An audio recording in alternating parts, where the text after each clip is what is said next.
RAH voice کے معزز سامعین السلام علیکم۔ میرے گھر والے میری شادی کرنا چاہتے تھے تو مجھے اس چیز سے کچھ خاص مطلب نہ تھا۔ گھر والوں نے ایک لڑکی دیکھی اور پسند کی، مجھے تصویر دکھائی گئی، مجھے تو ایک عام سی لڑکی لگی، کوئی خاص چیز مجھے تو نظر نہ آئی۔ میں نے کہا آپ لوگوں کو پسند ہے تو اوکے کر دو۔ ہماری منگنی ہو گئی۔ میں نے نہ تو کبھی اسے کال کی نہ کبھی ان کے گھر گیا۔ میں یہ سب چیزوں کی فکر نہ کرتا تھا۔ میں اپنی زندگی میں بہت خوش تھا، اچھا کما لیتا تھا، اپنا کام تھا، اوپر فلیٹ تھا اور باہر سے کھانا کھاتا اور سو جاتا۔ پورا دن نیچے کام پر گزار دیتا، دل کرتا تو گھر بھی چلا جاتا۔ ہماری شادی کا دن آ گیا۔ میں نے گھر کہا بس نکاح کرو اور کوئی رسم وغیرہ رہنے دو۔ مجھے بس یہی تھا کہ ایک لڑکی کی ذمہ داری اٹھانی ہے، بس کھانے پینے اور جو وہ ضرورت کی چیزیں مانگے لا دو۔ بس مطلب یہ کہ شادی نہ بھی تھی تو کوئی فرق نہ تھا، شادی ہو بھی جائے تو کوئی فرق نہیں پڑتا، اپنا گزارا ہو رہا تھا۔ شادی ہو گئی، لڑکی کو گھر لے آئے اور باقی تمام رسمیں بھی ہو گئی۔ یہ رسمیں تو سب گھر والوں کی ہوتی ہیں۔ اس کے بعد جب میں اپنے کمرے میں گیا، خیر میں نے کہیں پڑھا تھا شادی کے 2 نوافل ادا کرنے ہوتے ہیں۔ میں نے وہ 2 ادا کیے اور اسی بہانے سے عشاء کی نماز بھی پڑھ لی۔ ویسے بھی پہلے میں کبھی کبھار نماز پڑھ لیتا تھا اور نماز پڑھنے کے بعد میں سو گیا، جو میری روٹین تھی۔ مجھے نیند آئی اور سو گیا۔ نہ مجھے کچھ زیادہ خوشی تھی اور نہ ہی غم۔ شادی کے اگلے دن میں اٹھا اور کام پر گیا۔ 2 دن ایسے ہی گزر گئے، بات چیت ہوئی، بس اتنا جتنا اس نے پوچھا اتنا میں نے جواب دیا۔ اس نے زیادہ کچھ نہیں۔ اس نے پوچھا کیا آپ شادی سے خوش نہیں ہیں؟ میں نے کہا میں ناخوش بھی نہیں ہوں، میں لوگوں میں ایڈجسٹ ہونے میں وقت لیتا ہوں بس۔ نہ میں نے اس کی تعلیم پوچھی اور نہ کچھ اور۔ دراصل میں نے کون سا اسے جاب کروانی تھی۔ مجھے شادی کے بعد والی اصل زندگی کا کچھ پتہ نہیں تھا، بالکل انجان تھا اور نہ ہی میرے کوئی ایسے دوست تھے۔ 1-2 بار گھر چھوڑنے گیا اسے امی کے کہنے پر۔ نہ میں نے اسے کہا کہ تم ایسے جیو، ایسے کرو، یہ نہ کرو، پردہ کرو یا پردہ نہ کرو، ایسا کچھ نہیں۔ اس کو جو اچھا لگے کر لے، مطلب کہ اپنا کوئی عمل دخل نہ تھا۔ سوچنے پر تو وہ بھی مجبور تھی، بندہ ہے یا کیا چیز ہے۔ میں سویا ہوا تھا، میرے پاؤں کا انگوٹھا اس نے پکڑا اور کہا اٹھیے نماز پڑھیے۔ میں نے ارد گرد دیکھا، خیر میں نے اس سے کچھ کہا نہیں۔ ویسے کوئی ملازم اٹھاتا تو اس کی خیر نہیں تھی۔ میں بولا کچھ نہیں۔ میں نے سوچا چلو اب اٹھ گئے ہیں تو نماز بھی پڑھ لیتا ہوں۔ 2 رکعت نماز ادا کی اور پھر بستر پر۔ اب وہ میرے پاس بیٹھ کر قرآن پاک پڑھنے لگی۔ میں مست سویا ہوا تھا، وہ آہستہ آہستہ پڑھ رہی تھی۔ خیر میں اٹھا، نہایا۔ وہ بولی ناشتہ بنا دوں؟ میں نے کہا نہیں، میں لیٹ ناشتہ کروں گا، اور مجھے کام سے کال آ گئی تو میں کام پر چلا گیا۔ اس دن کام کافی زیادہ تھا، میں لیٹ ہو گیا۔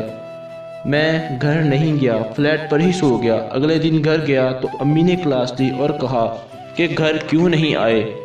ارے اب تمہاری شادی ہو گئی ہے، جتنا بھی لیٹ ہو جاؤ گھر ضرور آیا کرو۔ وہ پاس ہی کھڑی تھی۔ میں نے اچھا کہا اور کمرے میں جا کر سو گیا۔ میں نے سوچا شاید اس نے کچھ کہا ہوگا۔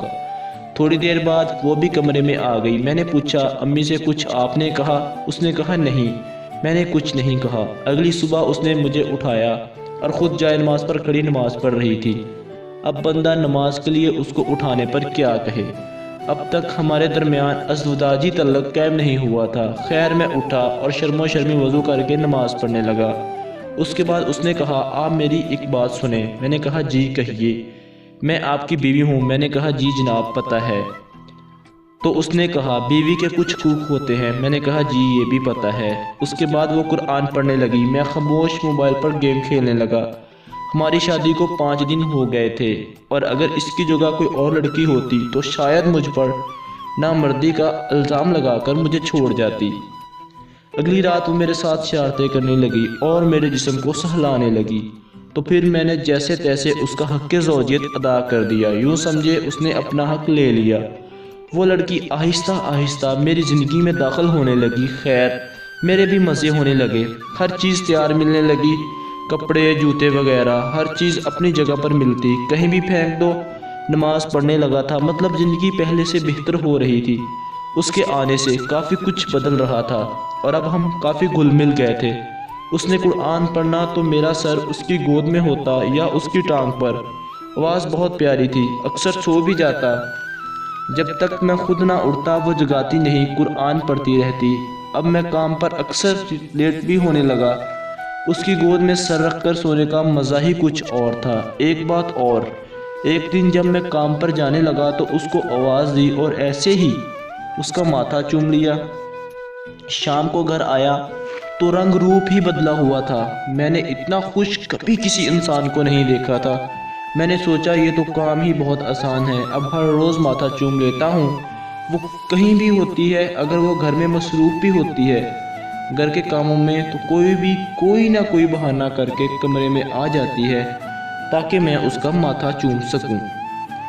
نرم لہجہ، کمال کی گفتگو، کمال کی محبت، پسند کے کھانے، سکون کی نیند، زندگی مکمل ہو گئی اور زندگی بہت خوبصورت تھی۔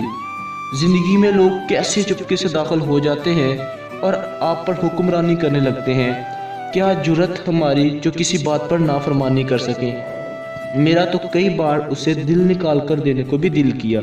خاموش محبت بہت پیاری ہوتی ہے۔ محبت الفاظ کی نہیں، احساس کی ہوتی ہے۔ محبت کا تعلق عزت سے ہے۔ عورت کو احساس دو کہ تم میری ہو، وہ روح تک دے دیتی ہے، اس پر بھی آپ کا حق ہوتا ہے۔ عورت مرد کے لیے سکون ہے۔ پیارے دوستو، اگر آپ کو یہ ویڈیو اچھی لگی ہے تو اس کے متعلق آپ رائے کمنٹ میں ضرور دیجیے گا، اور اگر آپ اس طرح کی مزید اخلاقی اور سبق آموز ویڈیوز دیکھنا چاہتے ہیں تو پلیز ہمارے چینل کو سبسکرائب کریں اور ساتھ لگے ہوئے بیل آئیکن کو بھی ضرور دبائیں تاکہ آپ کو آنے والی ویڈیوز کا نوٹیفیکیشن ضرور مل سکے۔ Thanks for watch. اللہ حافظ۔ السلام علیکم۔